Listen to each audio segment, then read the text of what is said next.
Hi, welcome to our channel. We're the Simple Teachers. I'm Whitney. And I'm Angie. We have a video for you today that every teacher needs to watch. It's how to be an effective teacher and use effective teaching.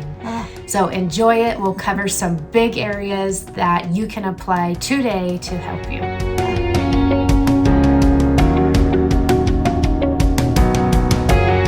All right, to start off, we're going to start really big. We're going to start trying to plug some pieces together in RTI or MTSS, whichever term you're most familiar with. They really, both of them have a very similar model of good instruction. So we're going to start there. And when you do a good job with the whole model, RTI had the effect size shown to be 1.07. Holy cow. 0.4 is a year's growth. Yes. So times that almost by 3. Yeah. Woo! That's huge. We don't have anything else that comes close to that in educational research. So stop and think. Do you know what RTI is, MTSS? Are you implementing it to the best of your ability? Fine tune it. So maybe this video will help you. Yeah. So let's go through that and kind of pick it apart a little bit and see where maybe people could improve a few things and get that almost 3 years growth out of their classroom. That gives you a lot of hope for kids who need to catch up. It does. It does. All right. So let's start with Tier 1 instruction. We need to have effective Tier 1 instruction before anything else. So this really is where we build those really great lessons in all of our reading components and writing.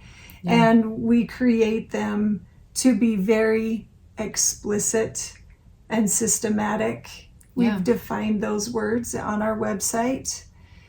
And they include a lot of critical pieces. So some of those are... So within that first part of teaching in Tier 1, we have to provide think alouds. So think aloud is revealing what's inside here as you're thinking.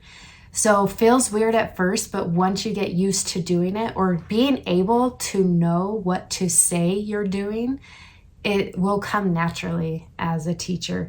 So tying it to strategy-based language, what are you doing and why, and comprehension. Oh, see, right here I'm summarizing because that was a lot of critical information that I need to remember, perhaps, or in a fluency lesson.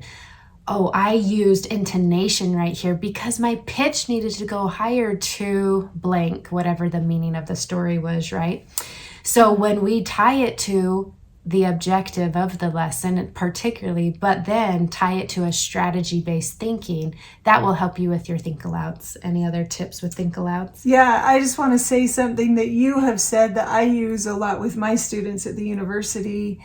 Whitney said that sometimes I have to just remind myself that I'm the expert thinker and I am helping my students to become expert thinkers.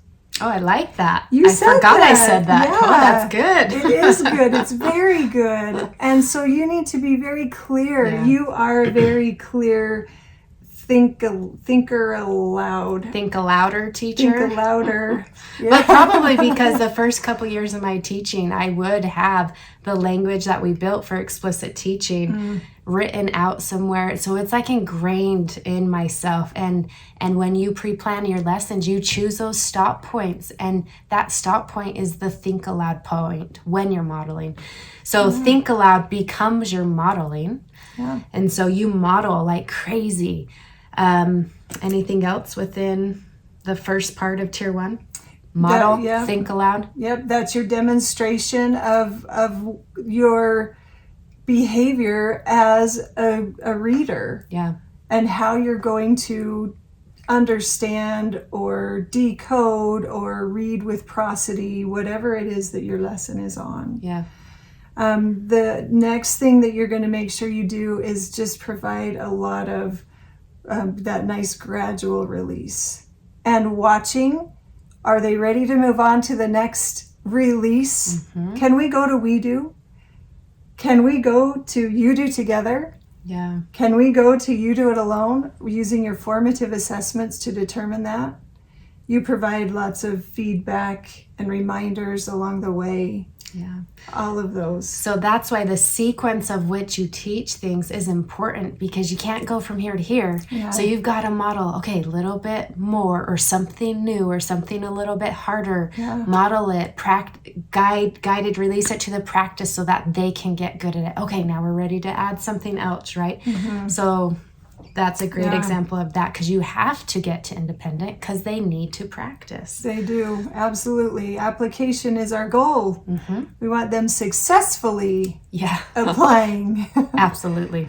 So that's your basic model for how you're going to build your lessons, teach your lessons, getting your students to apply it in your Tier 1 instruction for all of those components. Mm-hmm. Now, you're reaching for 80% of your students to reach 80% proficiency in whatever the thing is you're teaching.